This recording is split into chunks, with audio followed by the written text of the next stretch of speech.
Assalamualaikum warahmatullahi wabarakatuh. Bismillahirrahmanirrahim. Alhamdulillahirabbil alamin. Wassalatu wassalamu asyrafil anbiya'i wal mursalin wa ala alihi washabbihi ajmain.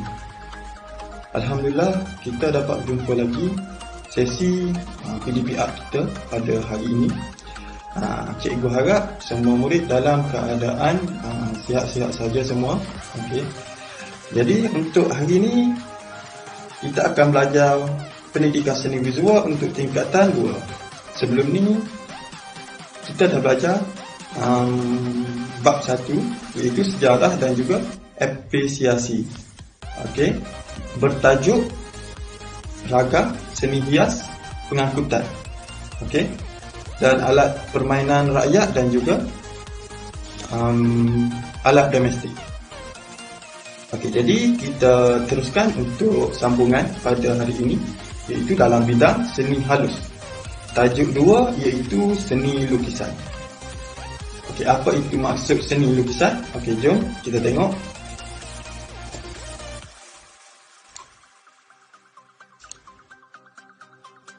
Okey, hari ini objektif yang kita akan capai dalam kelas hari ini adalah pemahaman terhadap seni lukisan dalam bidang seni halus. Itu adalah objektif kita untuk hari ini. Kita tengok pengenalan seni lukisan.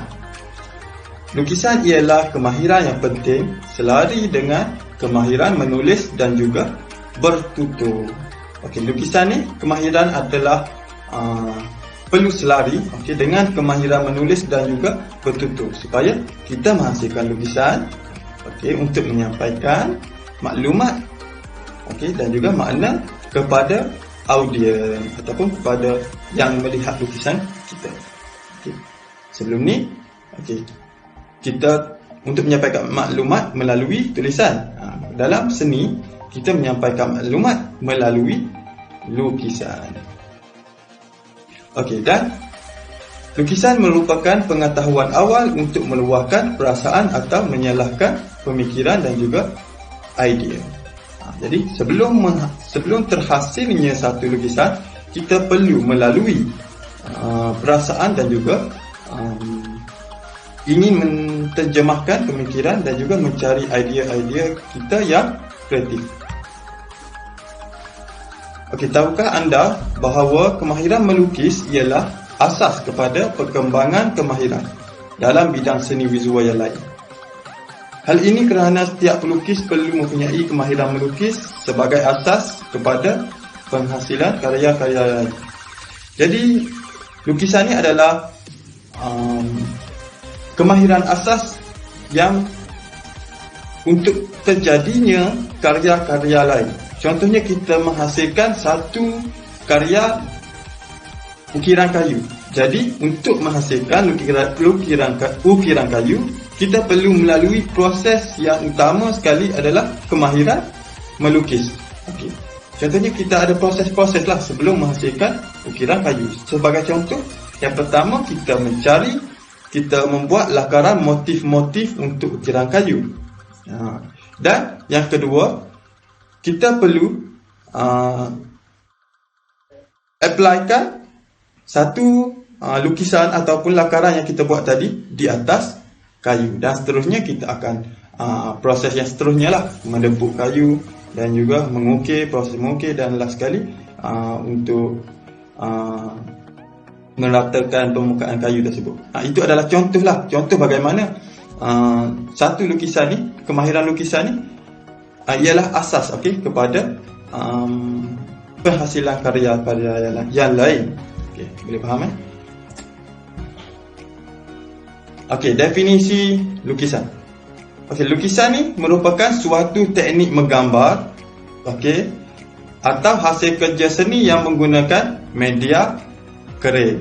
Jadi untuk hasilkan lukisan adalah hanya menggunakan media kering sahaja. Media kering digunakan di atas permukaan 2 dimensi. 2D. Seperti kertas, kanvas, cardboard, plastik dan juga papan dan dinding. Itu adalah permukaan 2D. Dan media kering ni contohnya yang pertama adalah pensel, krayon, pen, pastel, arang, pensel warna awak dan juga kapur. Hanya media kering je lah. Okey.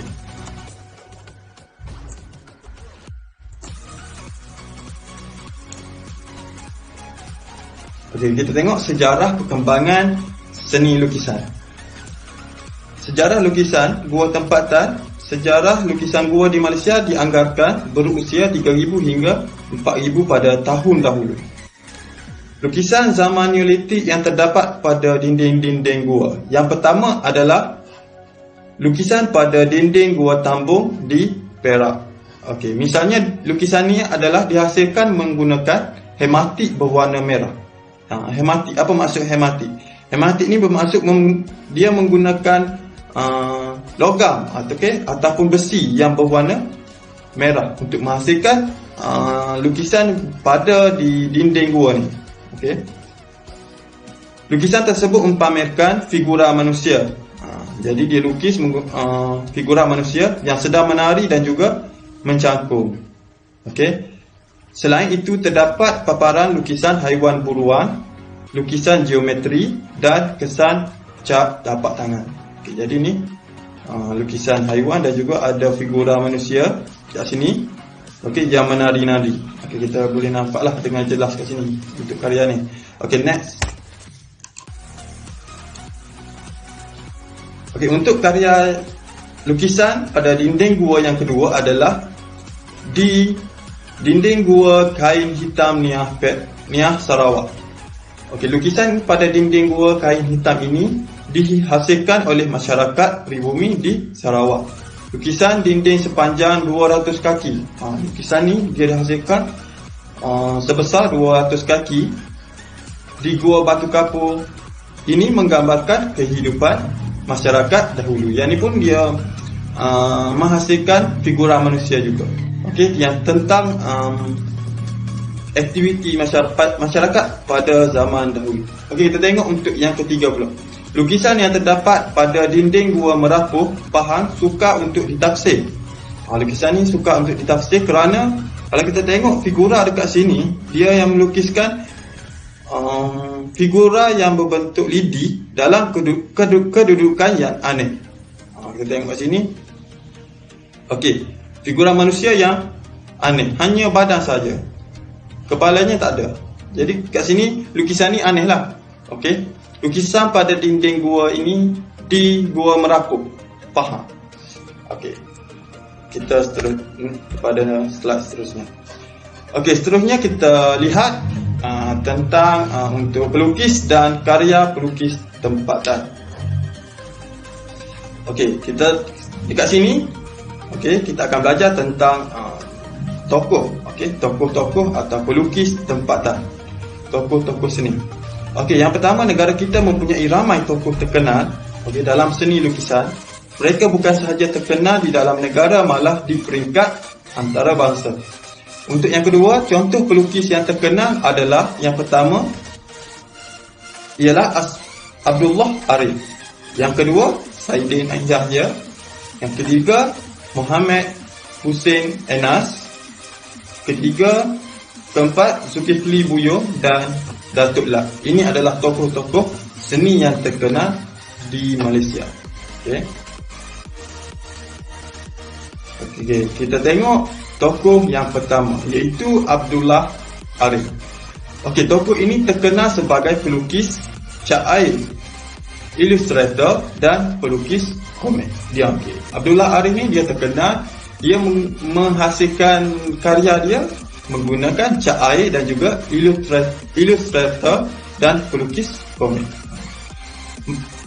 Menghasilkan ilustrasi berbentuk kartun, contohnya The Long Arm Nippon 1942 yang bertemakan Perang Jepun.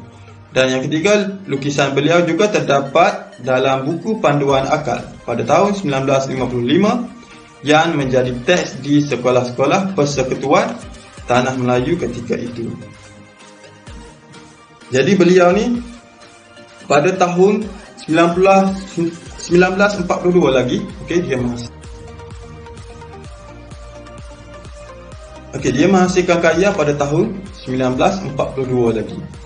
Maknanya lama dah lah. Kita sekarang ni dah pada tahun 2021.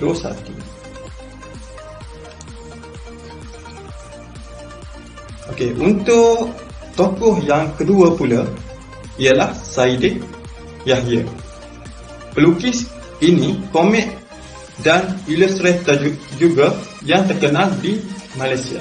Okey, jadi tokoh ni juga adalah tokoh pelukis komik dan ilustrator yang terkenal di Malaysia. Lukisannya berpegang teguh kepada tradisi Melayu yang berasaskan prinsip moral dan unsur-unsur patriotik. Jadi karya dia berkaitan dengan moral, okey, sikap kita, okey, cara budaya kita. Jadi dia menghasilkan karya dia melalui prinsip moral dan juga unsur-unsur patriotik. Okey, seterusnya tema dan penggunaan watak-watak komiknya membawa nilai kemelayuan dan tradisional. Jadi kalau kita tengok dekat sini, karya dia karya tradisional lah. Okey, karya-karya mengikut budaya, okey, cara pemakaian pakaian Melayu, okey, pada zaman-zaman dahulu. Jadi dia menerapkan tradisional lah, okey, konsep tradisional di dalam karya beliau. Dan menghasilkan CD komik untuk majalah Guru dan judul Puteri Langkawi pada antara tahun 1954 hingga 1956. So dah lama lah, okey. Ini adalah tokoh, okey, tokoh karya pada zaman dahulu, tokoh karya tempatan. Dan yang akhir sekali, unsur-unsur pendidikan terselit dalam setiap karyanya. Sebab tu dalam setiap karya ni dia selitkan pendidikan, okey, ataupun ilmu lah, okey, ilmu atau tentang pengetahuan di dalam karya beliau. Okey, karya ni bertajuk adalah Hantuah pada tahun 1954. Ia menghasilkan menggunakan media pen dan juga dakwah.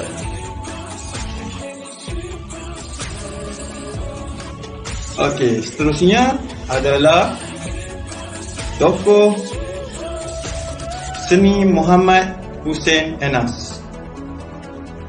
Okey, karya-karya beliau banyak memaparkan wajah-wajah yang membawa mesej budaya melalui penampilan pakaian dan juga kegiatan sosial masyarakat. Jadi untuk tokoh ni, karya dia menunjukkan aktiviti, okey, aktiviti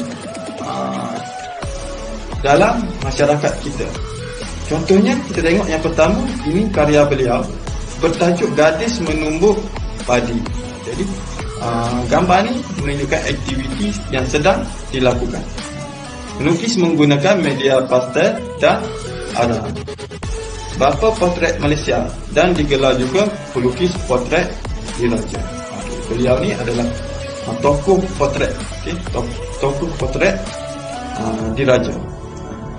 Dan yang akhir sekali turut menghasilkan karya yang menggambarkan masyarakat pribumi Sarawak dan Sabah.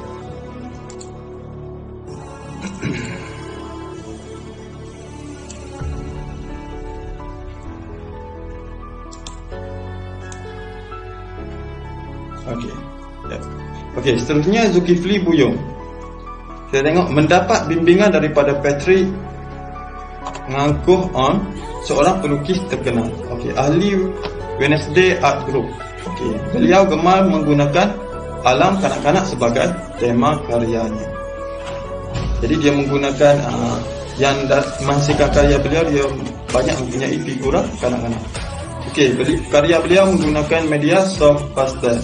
Okey, beliau telah memenangi pelbagai anugerah dan penghargaan sejak usia pada tahun 16 tahun lagi. Maksudnya beliau ni melukis pada zaman kecil lah lagi. Okey, zaman kecil, daripada kecil lagi beliau belajar, okey, menghasilkan lukisan dan dianugerahkan pada seawal beliau pada tahun 16 tahun. Okey, yang akhir sekali adalah Datuk La. Kat sini Datuk La, kalau tengok karya ni, ialah karya dia Kampung Boy. Datuk La ni adalah tokoh yang terkenal di Malaysia juga, tokoh tempatan juga. Tapi dia menghasilkan ilustrasi. Yang sebelum ni dekat TV ada cerita-cerita kartun dekat TV tu yang bertajuk Kampung Boy. Dekat TV ada pada zaman dahulu. Sekarang ni dah tak ada dah. Jadi kita tengok apa maklumat tentang Datuk La. Nama sebenar beliau Datuk Muhammad Nur Khalid, lebih dikenali sebagai La, iaitu pelukis kartun Malaysia. Dia adalah seorang pelukis kartun lah.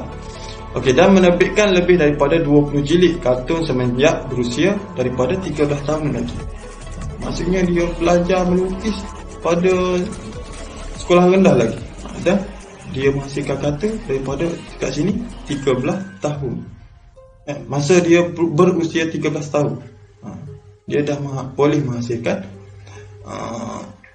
lukisan kartun. Okey, hasil karyanya yang terkenal telah dibukukan, iaitu Kampung Boy 1979 dan diterbitkan di banyak negara. Kebanyakan karya beliau menggambarkan suasana sosial dan politik Malaysia secara satira. Teknik garisan beliau agak mencabar dan artistik. Gemar menggunakan nib dan berus, mendapat pengiktirafan daripada kartunis luar negara seperti Mark Groening dan Sergio Aragonés. Ini adalah maklumat berkaitan Datuk La. Okey, jadi setakat itu sahaja dahulu untuk hari ini. So kita akan jumpa lagi pada kelas seterusnya. Okey. Jadi semoga cikgu harap korang dapat belajar dengan baik dan juga teruskan belajar dalam norma baru ini. Ustaz harap semua murid bersemangat dan juga sentiasa memberikan komitmen dan belajar bersungguh-sungguh. Jadi setakat itu saja dulu untuk hari ini. Semoga semua murid dapat belajar dengan baik dan sentiasa berhubung dengan cikgu. Sekiranya ingin bertanya tentang tugasan ataupun lain-lain, setakat itu sahaja dahulu untuk hari ini. Ustaz akhiri. Sekian, terima kasih. Assalamualaikum.